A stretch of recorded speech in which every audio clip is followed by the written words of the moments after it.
सुधा समाधान।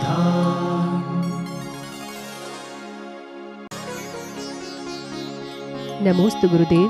व्यंजन पर्यायों से पूर्व सभी वस्तु की अर्थ पर्याय होती है, कृपया उदाहरण बताने की कृपा करें।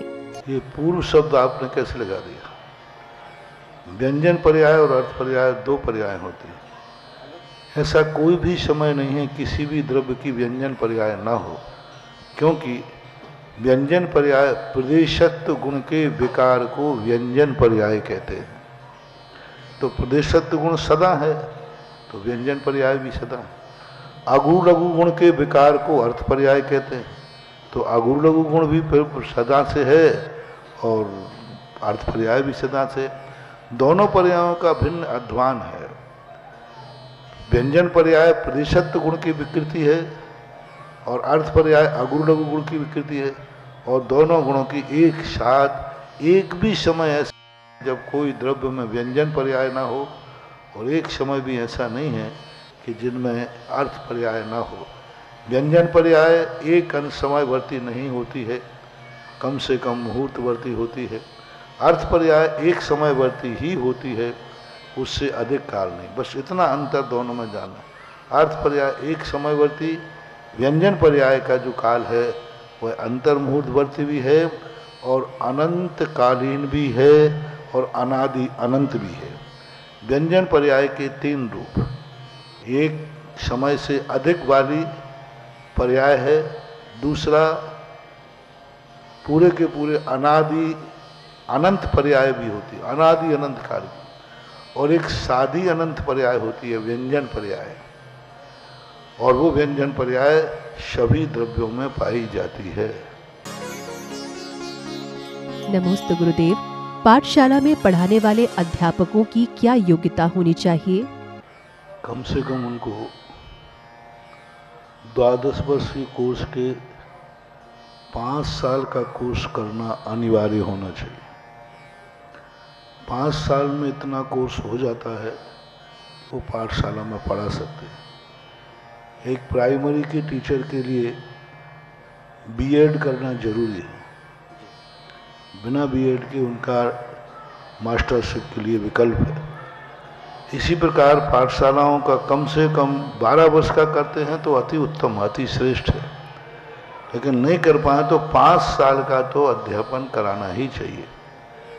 सभी पढ़ाने वाली बच्चियों को, महिलाओं को, पुरुषों को, समाज को अपनी अपनी पाठशालाओं के लिए अध्यापक तैयार करने का ये सबसे अच्छा तरीका है। क्योंकि पुराने अध्यापक तो कहीं ना कहीं जाते हैं, बच्चियां रहती हैं, विवाह हो जाता है, महिलाएं आदि भी उनकी समस्याएं रहती हैं, तो निरंतर नए अध्यापक कैसे उत्पन्न हो। तो समाज की पंचायतों को भी ये सुविधा देना चाहिए, कम से कम प्रति वर्ष 5 से 10 लोग कम से कम आप लोग अपनी समाज से 12 वर्षीय कोर्स कराएं, जिससे कि वो पाठशाला में पढ़ाने के योग्य हो जाए। एक बात। दूसरी बात, जो आपकी अभी स्नातक लोग हैं, स्नातकाएं भी अभी पहुंचने वाली हैं 1 आध साल में, इन लोगों के माध्यम से वहाँ के जो प्रशिक्षक लोग जो पढ़ाने वाले हैं उनको इन लोगों से अध्ययन कर लेना चाहिए। मान लो कोई शास्त्री पढ़ के गया है और नगर में 10-5 बच्चे ऐसे हो जाएं तैयार जो इनसे अध्ययन करके और पाठशाला को पढ़ाने का कार्य करें। ये होना चाहिए सबके लिए, क्योंकि इन्हीं के कारण से पाठशाला में पढ़ाने वाले अच्छे ज्ञानी न होने से बच्चे फिर पाठशालाओं में जाते नहीं। तो ऐसा होना चाहिए, सबसे अच्छा यही कार्य है। उनको आप प्रेरित करें, ना से कह करके नहीं।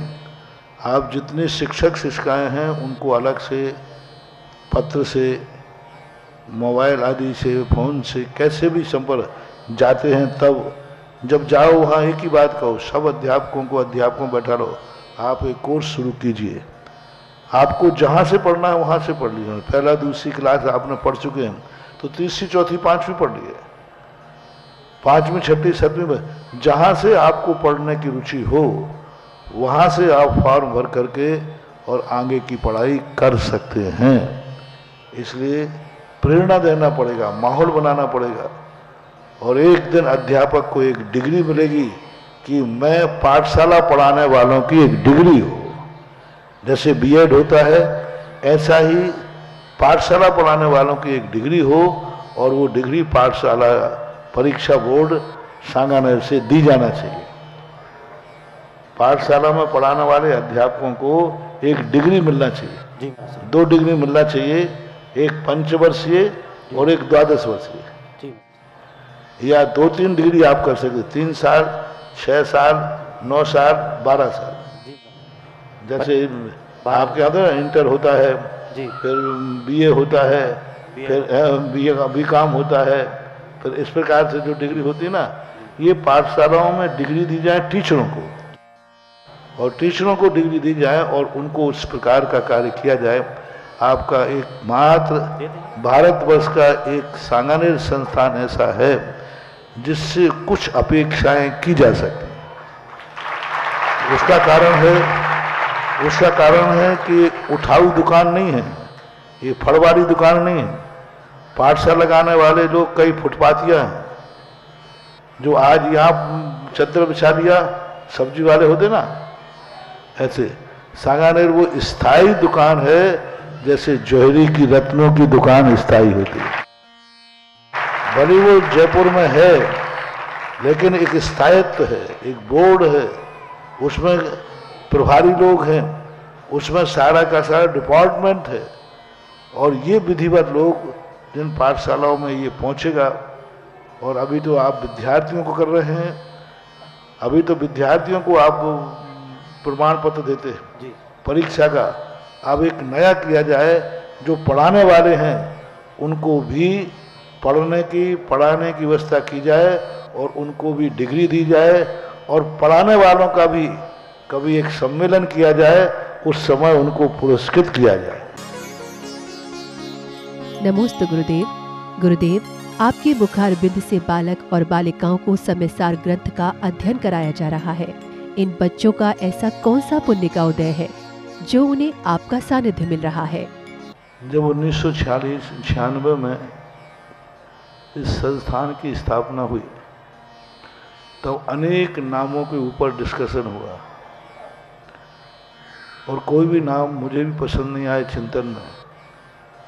एकाएक प्रवचन में से निकला श्रमण संस्कृति संस्थान,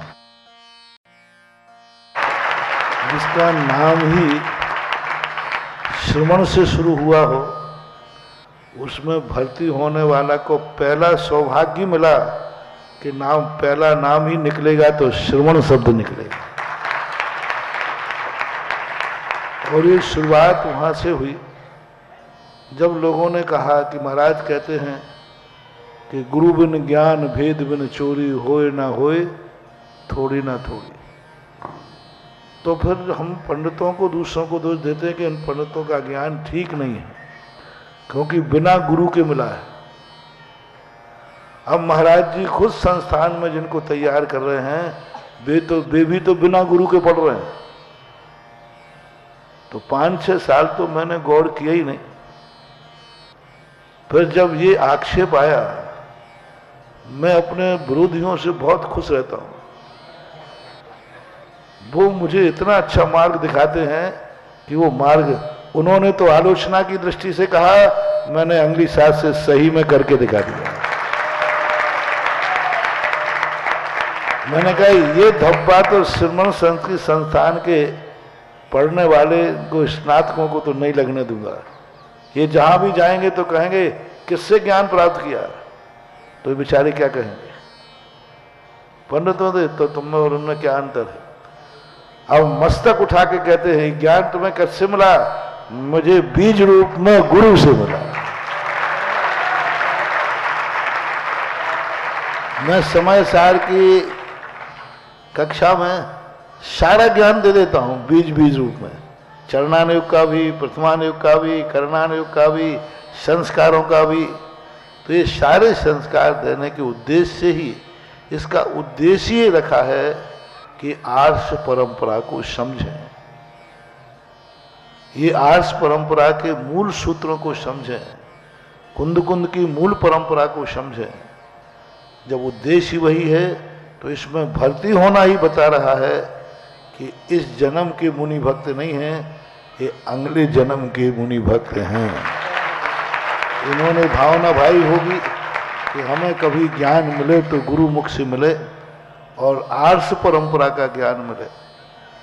कोई भी वस्तु का संयोग मिलता है तो उसमें पूर्व भव की कोई ना कोई कहानी छुपी हुई रहती है, कहीं ना कहीं से पूर्व भव की कोई कहानी छुपी है और उसका सारा संबंध पूर्व भव से, और वो पूर्व भव में कोई ऐसा संस्कार, ऐसी भावना जिंदगी के अंत में कभी भाई होगी कि मुझे ज्ञान मिले तो ऐसे स्थान से मिले जो आदर्श हो, वो पुण्य का उदय। जहाँ तक 24 घंटे में समय सार, ये समय सार किसी चीज का नाम नहीं।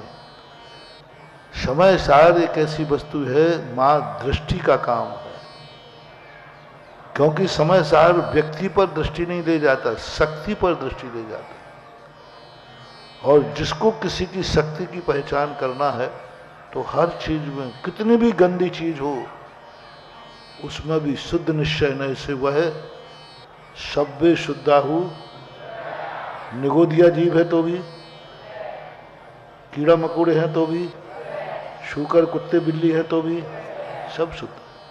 पुद्गल में लगाओ, जितने पुद्गल की है गंदगी, नाली में गंदगी है, नाली में स्थित जो पुद्गल कीचड़ है शुद्ध निश्चय न से, इसलिए तो हमने बाथरूम में भी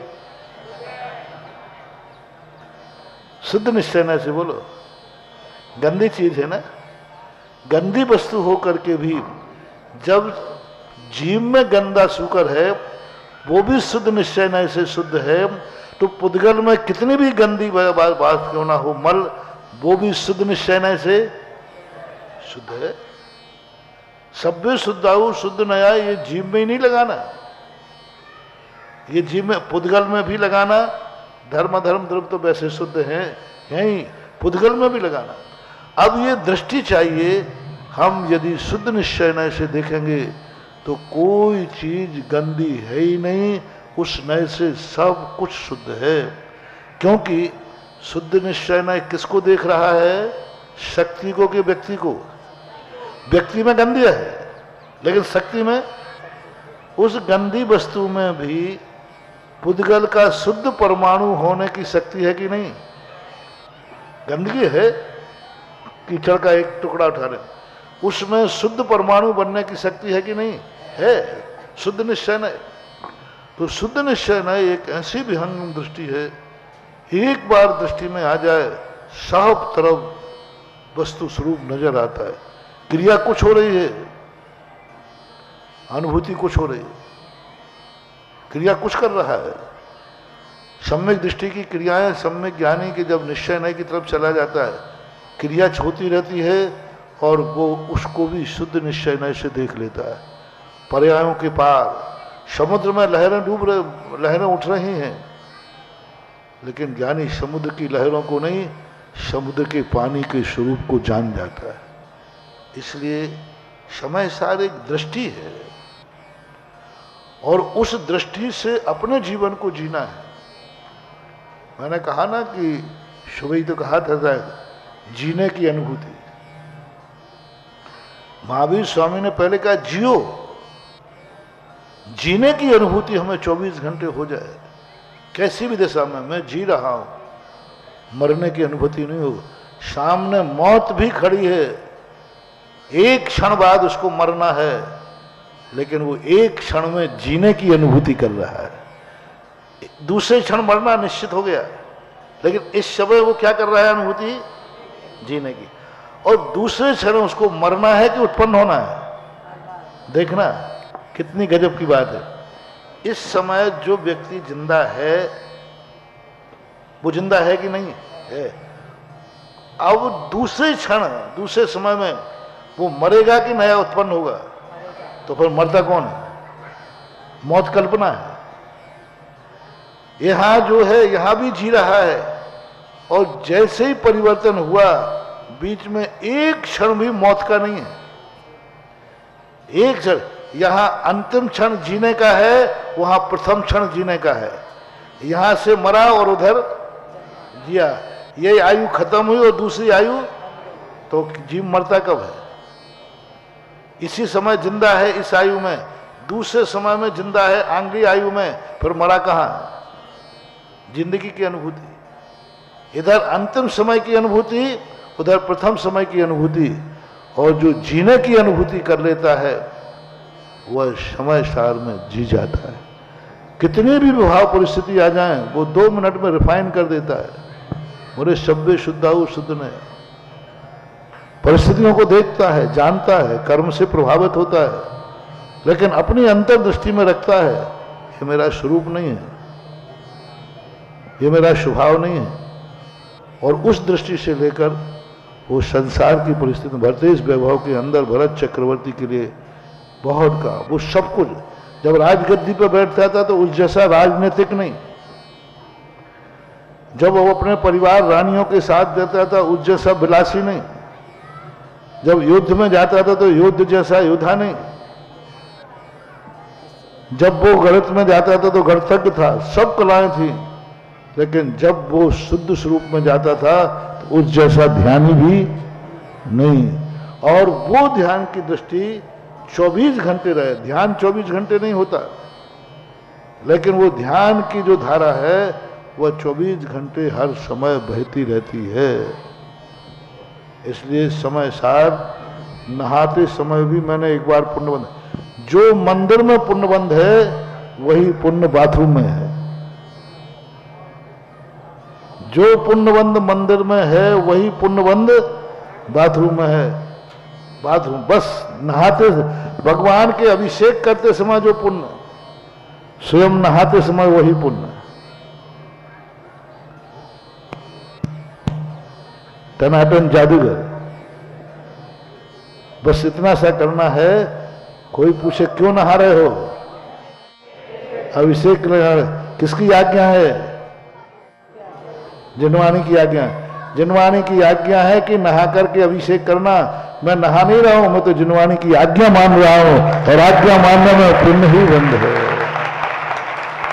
लेकिन फिर ध्यान रखना, और नहाने के बाद अभिषेक करने जाना, नहीं तो तुम बीच में ही तो ये कारण में कार्य का उपचार जब होता है तो कारण भी कार्यवत फलदायी हो जाता है।